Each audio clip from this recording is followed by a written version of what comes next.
जय सिया राम। आप सुन रहे हैं कैपिटल रेडियो अयोध्या। मैं हूं भावना राय और मैं हूं वात्सल्य राय।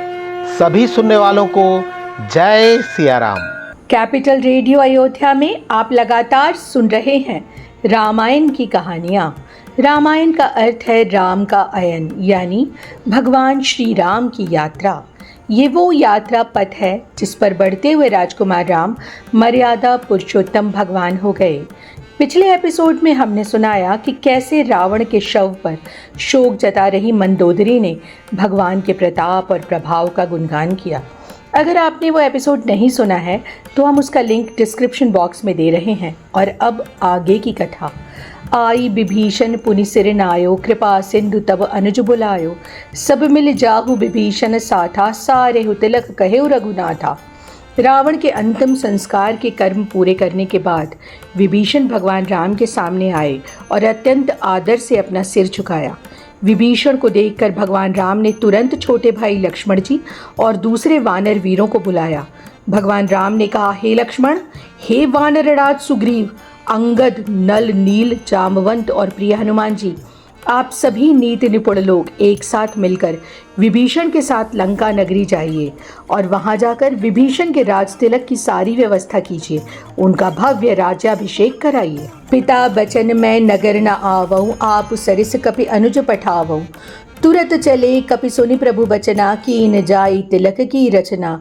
सादर सिंहासन बैठारी, तिलक सारी अस्तुति अनुसारी। भगवान राम ने कहा, अपने पूज्य पिता के वचनों का पालन करने के कारण 14 वर्ष की अवधि पूरी होने से पहले मैं किसी नगर के भीतर पैर भी नहीं रख सकता। इसी मर्यादा के कारण मैं स्वयं लंका नगरी में नहीं जा सकता।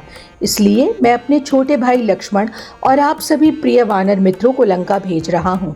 भगवान राम के आदेश के अनुसार वानर सेना के वीर तुरंत लंका की ओर चल पड़े। उन्होंने लंका के राज दरबार में जाकर राज तिलक की सारी व्यवस्था की। पूरे आदर के साथ विभीषण को लंका के राज सिंहासन पर बैठाया गया, उनका राज तिलक किया गया और पूरी सभा ने नए राजा विभीषण की जय जयकार की। जोड़ पानी सबहि सिर नाए, सहित विभीषण प्रभु पहि आए। तब रघुबीर बोली कपिलीन्हे, कहि प्रिय बचन सुखी सब कीन्हे। राज्याभिषेक होने के बाद लंका के नए राजा विभीषण को साथ लेकर सभी वानरवीर वापस भगवान राम के पास आए। जैसे ही वो सभी प्रभु के सामने पहुँचे, भगवान राम ने बड़े ही स्नेह से सभी वानरों को अपने पास बुला लिया और कहा, मेरे प्रिय वीरों, यह केवल और केवल तुम्हारे ही बाहुबल और पराक्रम का प्रताप है कि रावण जैसा अजेय और प्रबल शत्रु मारा गया। तुम्हारे ही पुरुषार्थ के कारण आज विभीषण को लंका का राज्य मिला है। इस महान कार्य की वजह से तुम्हारा यश तीनों लोकों में हमेशा बना रहेगा। सदियों तक लोग तुम्हारी वीरता को याद रखेंगे। मोहि सहित शुभ कीरति, तुम्हारी परम पीति जुगाही है। संसार सिंधु अपार पार, प्रयास बिनु नर पाही है।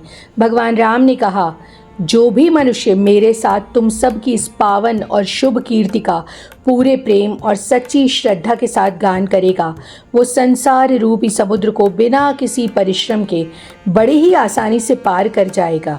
भगवान राम से अपने लिए ऐसे स्नेह भरी बातों को सुनकर वहाँ मौजूद वानर समूह तृप्त ही नहीं हो रहा था। उनका मन आनंद से भर गया और वे सब भावुक होकर बार बार प्रभु के सामने अपना सिर नवाते हैं और दौड़ दौड़ कर प्रभु के उस परम पावन चरण कमलों को पकड़ लेते हैं। भक्तों और भगवान का मिलन लंका की धरती पर एक परम पावन दृश्य रच रहा था। इस एपिसोड में इतना ही। अगले अंक में हम आपको सुनाएंगे आगे की कथा। कार्यक्रम को पसंद करने और शेयर करने के लिए हम आप सभी सुनने वालों के बहुत आभारी हैं।